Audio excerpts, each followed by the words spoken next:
Di dalam kurban mengandung 3 hal.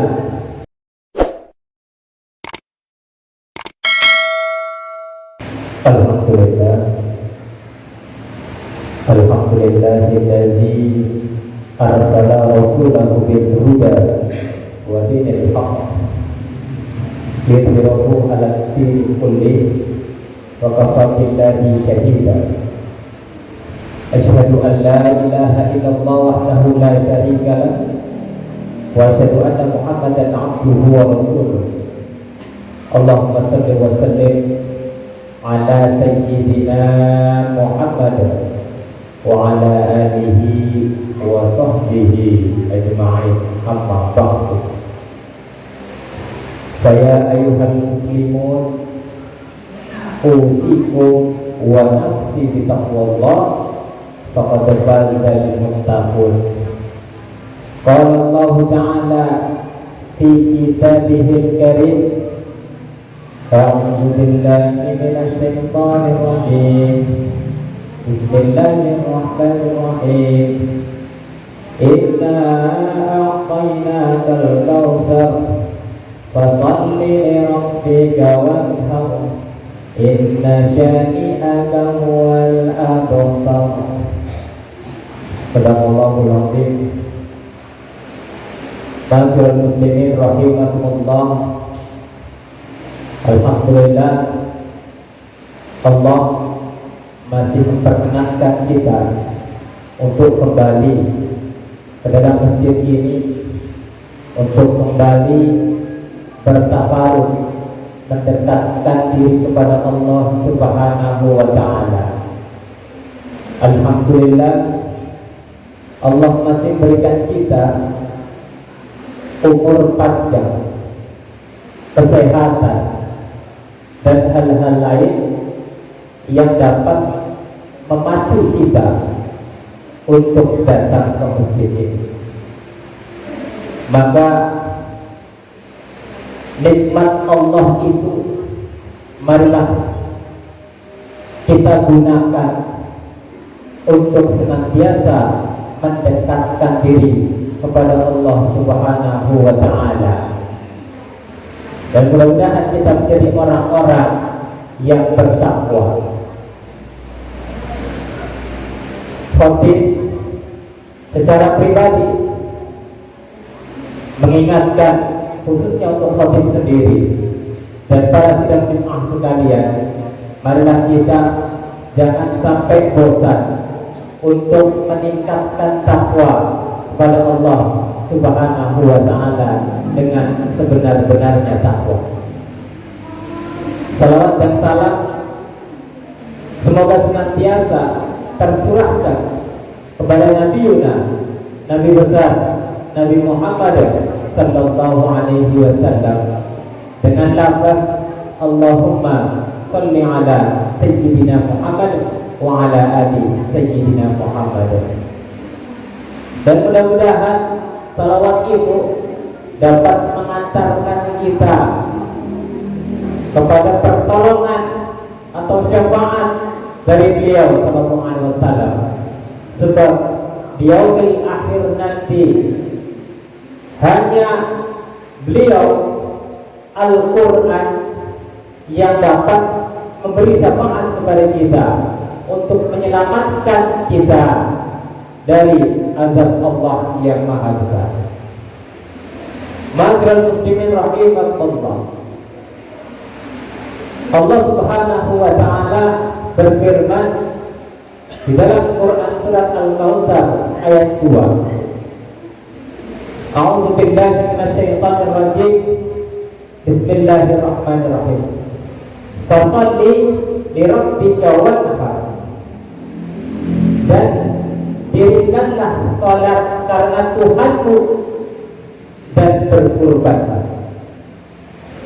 Allah menyandingkan salat dengan kurban. Artinya yang namanya kurban ini esensinya sangat luar biasa, sangat besar, dan efeknya bukan hanya untuk kita, melainkan sosial, dan yang lain sebagainya. Masyaallah muslimin rahimakumullah. Di dalam kurban mengandung 3 hal. Yang pertama ketaatan, yang mengajarkan kita tentang bagaimana kita semakin dekat kepada Allah Subhanahu wa ta'ala. Dan yang kedua tentang kepedulian, yang mengajarkan kita tentang bagaimana rasa jopariso. Dan yang ketiga mengajarkan kita tentang rasa syukur, yang mengajarkan kita ternyata Allah Subhanahu wa ta'ala banyak memberikan nikmat kepada kita sekalian. Masyaallah muslimin rahimakumullah. Di dalam kurban ini tentu kita sangat mengenal tentang yang namanya kisah seorang ayah dan anak, yaitu Nabi Ibrahim alaihissalam dan Nabi Ismail alaihissalam. Bahwa ini kisah yang sangat populer, yang selalu diulang dan diulang dari generasi ke generasi. Pada waktu itu, kurang lebih ketika Nabi Ibrahim masih ada, ketika itu beliau menunggu, di dalam satu riwayat 80 tahun beliau menunggu anak. Ada yang meriwayatkan 86 tahun beliau menunggu seorang anak. Seorang ayah yang sangat dermawan, seorang ayah yang sangat taat kepada Allah, dan seorang ayah yang tak pernah bermaksiat kepada Allah. Ia betul-betul menginginkan seorang anak yang mana mudah-mudahan dengan anak itu dapat meneruskan risalah Allah Subhanahu wa ta'ala, sehingga dakwah senantiasa diteruskan dari generasi ke generasi. Maka di dalam masa kehidupan beliau selama 80 tahun beliau berdoa kepada Allah, Rabbi habli minas sholihin, ya Tuhanku, anugerahkanlah kepadaku seorang anak yang termasuk orang-orang yang soleh. Beliau ulang-ulang terus doa itu, hingga akhirnya Allah membalasnya. Di dalam Quran surat As-Saffat ayat 101, Allah berfirman, maka berikanlah kabar gembira. Jadi kami, kata Allah, memberikan kepadanya kabar gembira berupa kelahiran seorang anak yang sangat sabar. Masyaallah muslimin rahimakumullah. Dengan anak itu ternyata Nabi Ibrahim cinta sekali kepada anak, sangat sayang sekali kepada anaknya.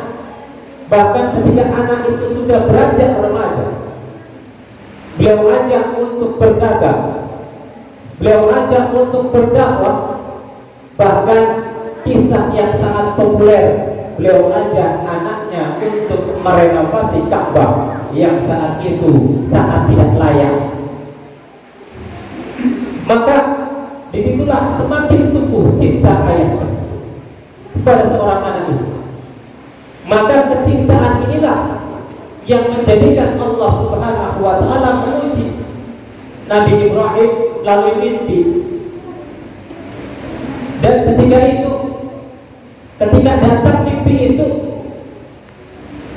lantas apakah seorang ayah itu langsung menolaknya? Ternyata ayah yang bijaksana dengan tegas menjalankan perintah itu tanpa ragu sedikit pun. Akan tetapi kalimat dalam Al-Quran menjelaskan sangat lembutnya bahasa dia. Ya bunayya, wahai anakku, sesungguhnya aku bermimpi bahwa aku maka pikirkanlah bagaimana pendapat. Allah menguji Nabi Ibrahim untuk menyembelih anaknya, akan tetapi beliau mampu untuk mengungkapkan itu kepada anaknya, sehingga ujian itu telah lewat. Dan sekarang ujian itu kemana? Pindah ke anaknya. Apakah anak ini akan menolak permintaannya? Maka apa jawaban anaknya? Ya abatif al ma tu'mar. Wahai ayahku, lakukanlah apa yang diperintahkan kepadamu. Sesungguhnya engkau akan mendapatiku, insya Allah termasuk orang-orang yang sabar. Masyarul muslimin rahimakumullah. Ujian inilah mengajarkan kita bahwa seorang ayah dan anak tersebut memiliki ketaatan yang sangat luar biasa kepada Allah Subhanahu wa ta'ala. Sehingga pada saat itu malaikat Jibril membawakan kambing untuk sebagai hadiah, bahwa wahai umat manusia pada waktu itu, sembelihlah kurban di hari Adha. Masyarul muslimin rahimakumullah. Apa hikmah dari kisah tersebut? Kurang lebih ada dua hal yang patut menjadi pelajaran bagi kita bersama. Yang pertama, ternyata tidak ada cinta sejati melainkan cinta kepada Allah Subhanahu wa ta'ala. Terkadang kita lupa ketika kita terlalu sibuk dengan pekerjaan kita, ketika kita terlalu sibuk dengan aktivitas bersama keluarga kita, kita terlalu mencintai apa yang kita lakukan, sementara Allah diabaikan. Padahal sesuatu yang sifatnya dunia, yang disimbolkan dari kisah Nabi Ismail tersebut, itu sesuatu yang tidak kekal, sesuatu yang sementara. Sementara banyak manusia yang mengejar ke situ. Ketika dunia dicintai, semakin dicintai, maka ia akan semakin menjauh.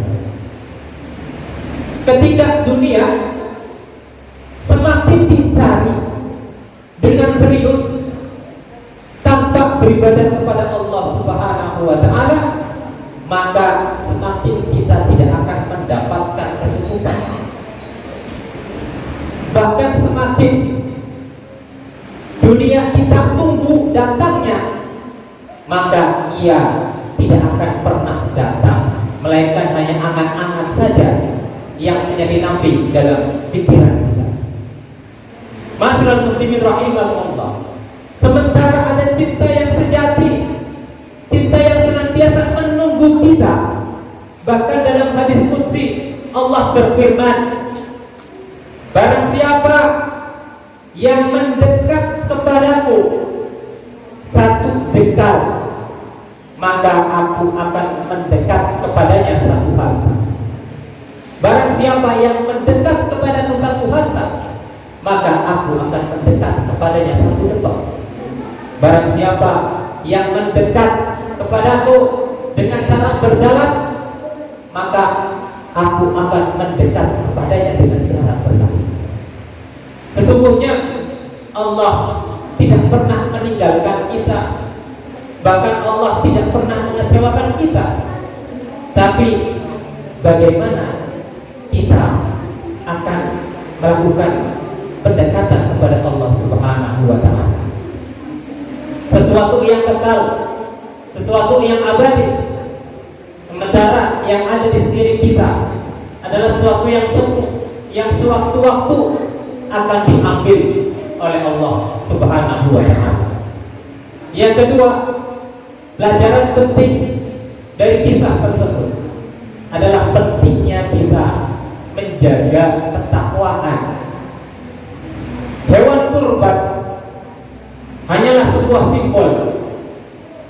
Bahkan di dalam Quran surat Al-Hajj ayat 37, daging-daging unta dan darah yang kau persembahkan itu tidak akan sampai kepadaku. Yang sampai kepadaku adalah nilai-nilai ketakwaan kalian. Ma'asyiral muslimin rahimakumullah. Simbol ini tujuannya untuk apa? Tujuan dari hewan kurban ini adalah bagaimana ketika kita sudah merasa bertakwa, sudah senantiasa mendekatkan diri kepada Allah Subhanahu wa taala, maka tidak ada nilai dunia yang sebanding daripada cintanya Allah Subhanahu wa taala. Maka ketika kita berkurban, dari situlah orang yang bertakwa adalah orang yang suka berbagi. Dari kurban itu kita akan merasakan bagaimana fakir miskin, kaum duafa, keluarga kita dan tetangga kita menikmati lezatnya daging yang kita kurbankan. Mungkin kita sudah biasa memakan daging, akan tetapi apakah tetangga kita, fakir miskin, duafa dan keluarga kita yang lainnya mengalami hal yang sama? Maka inilah penting takwa itu mengajarkan kita untuk berbagi kepada sesama. Waqtabiru ya ulil absar la'allakum turhamun.